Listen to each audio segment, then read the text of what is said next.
Assalamualaikum. I'm Nareen Asghar, lecture biology, HED Punjab. Today I'm going to discuss about important pedagogy MCQs part 3.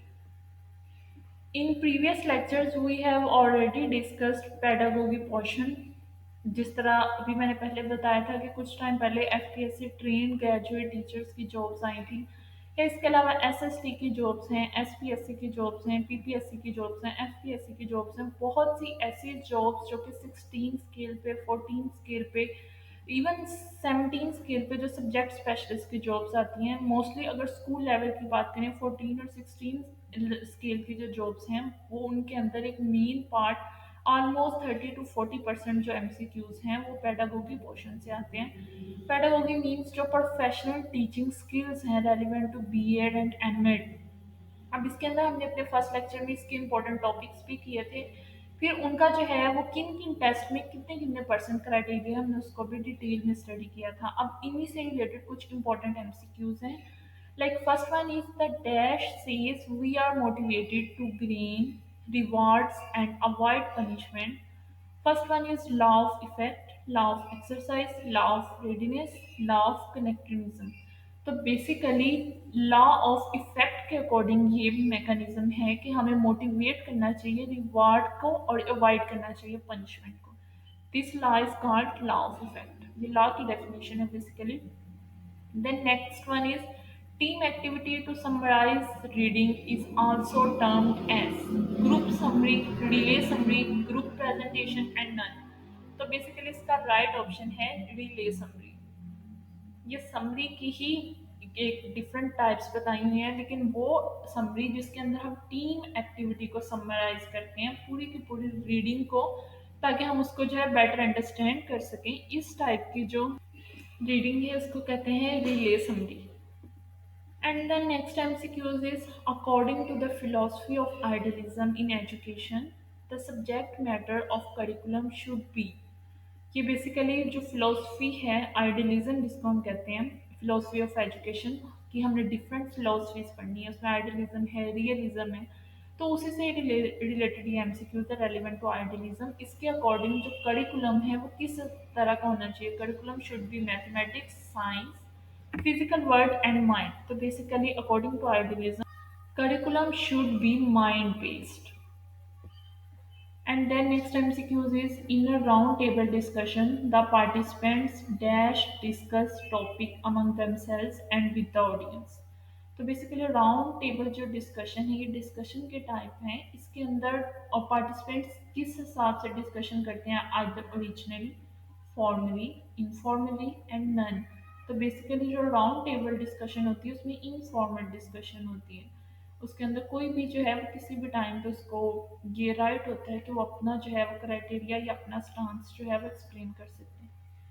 The next one is according to the theory of forms और theory of ideas भी कहते हैं इसको। Material world is and dash of real world. ये again theory की definition है जिसको हम थ्योरी ऑफ आइडियाज भी कहते हैं या थ्योरी ऑफ फॉर्म्स भी कहते हैं। तो एज नेम इंडिकेटेड आइडियाज है तो means it is relevant to imagination. तो इसके अकॉर्डिंग क्या है कि world is an image of the real world, कि वो रियल वर्ड की एक इमेजिनेशन पिक्चर होती है। The next MCQs is according to the Johan Davis, schools must prepare students for the present life, future life, entrepreneurship and research। तो its right option is present life। ये author है basically, हमने पढ़ा था start पे, सारे philosophers भी हैं। तो ये जोहन डेवी जिसकी बहुत सी जो है वो स्टांस और स्टेटमेंट जो है वो पेडागोगी पोर्शन में आती हैं, तो इसके अकॉर्डिंग जो है वो स्कूल्स जो है वो प्रेजेंट लाइफ को प्रिपेयर करने के लिए होता है।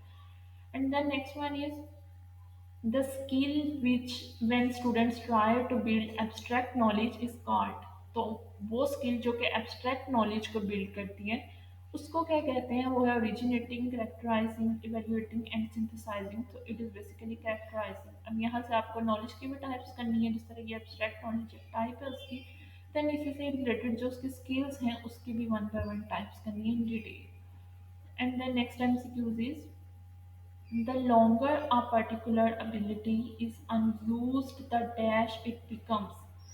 ये भी एक फेमस जो है वो स्टेटमेंट है कि जितनी ज़्यादा आप पर्टिकुलर एबिलिटी को रिमेन अनयूज करेंगे तो उतना ही ज़्यादा वो वीक होती जाती है।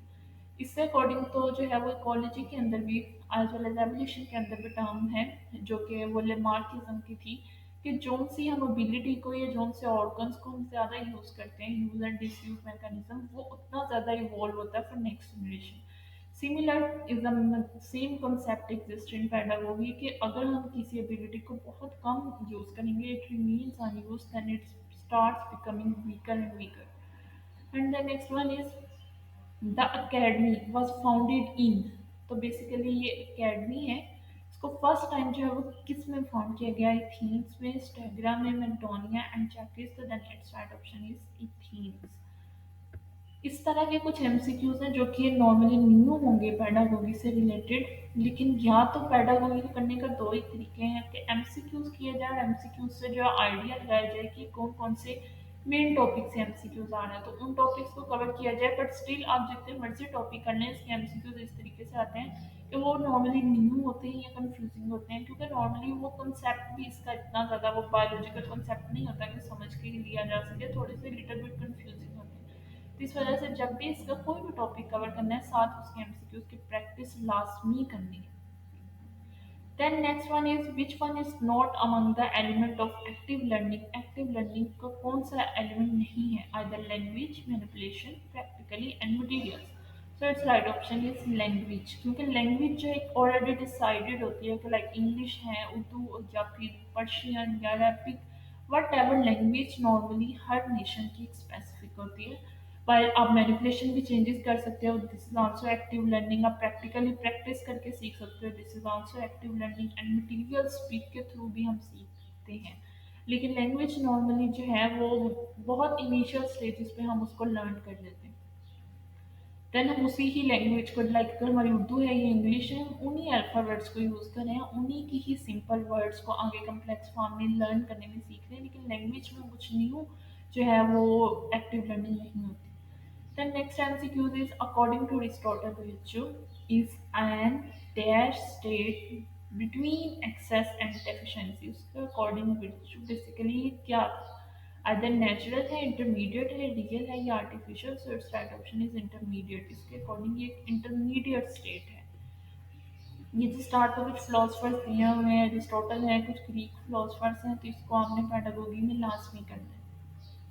The next one is reading or looking at material quickly to gain an overview of the content is the reading technique called। तो बेसिकली रीडिंग और लुकिंग करना, जस्ट मटेरियल को एक ओवरव्यू लेना, इसको क्या कहते हैं? साइलेंट रीडिंग, स्किमिंग या स्कैनिंग। तो स्कैनिंग तो बेसिकली एक वो टर्म है जिसमें हम सारे के सारे को जो है स्कैन कर लेते हैं, लेकिन स्किमिंग जस्ट एक ओवरव्यू लेना कहते हैं, एक रीडिंग की टाइप है। ये उसकी डेफिनेशन दी गई है। Then next one is the process of selecting units from a population to estimate characteristics of the population is called sampling. Normally select करते हैं जब हम यूनिट्स को एस्टिमेट करने के लिए, मीन एक स्टार्ट करें प्रोसेस, तो ये सैम्पलिंग है सबसे पहले। Then teacher reads aloud to the class to improve students. तो स्टूडेंट्स को इम्प्रूव करने के लिए जब टीचर लाउडली बोलता है, तो उसके लिए कौन से टर्म्स यूज होते हैं? क्या वो फीलिंग अबाउट रीडिंग है, प्रोनाउंसिएशन है, कम्प्रीहेंशन? तो दिस इज ऑल इन तीनों केसेस में जो टीचर लाउडली बोल सकता है। And then next MCQs is an aspect of pragmatism is experiential learning, which says education should come through experience। तो एक्सपेरिमेंटल लर्निंग नेम बता रहे हैं कि वो एक्सपीरियंस से सीखेगा, तो देन इसमें तो एक लिटिल बिट कोई भी कंफ्यूजन नहीं है, जस्ट एक उसकी सिम्बोलिक टर्म यूज की गई है। Then next one is discovery teaching is actually R dash. Positivist approach, dialectic approach, constructive approach and destructive approach. ये अप्रोचेस भी हम एजुकेशन में, लर्निंग में लाजमी करते हैं। तो बेसिकली अब जब डिस्कवरी टीचिंग जिसमें कुछ ना कुछ न्यू डिस्कवर हो रहा है, तो इस टाइप की टीचिंग को हम किस अप्रोच में लेते हैं? ये है कंस्ट्रक्टिव अप्रोच। कुछ नया कंस्ट्रक्ट होता है, नया नॉलेज बिल्ड होता है, तो this is basically a constructive approach. And the next MCQ is the use of physical punishment for class management is called dash। तो जो भी physical punishment होती है, इसके लिए टर्म यूज होती है corporal punishment। corporal का मतलब ये है जिस्मानी punishment, जिस्मानी रिमांड। तो बेसिकली इस टाइप की पनिशमेंट को हम जो है वो corporal punishment में लेते हैं, उसकी ही टाइप बताई हुई है। Then next MCQs is in Johan Davy, a student-centered approach of learning. The role of teacher is of a formal authority, delegator, instructor or facilitator. तो अकॉर्डिंग टू जॉन डेवी जो student centred approach है, ये यहाँ पे different approach है, teacher centred approach है, student centred approach है, फिर देन एक जो वो मिक्स भी है।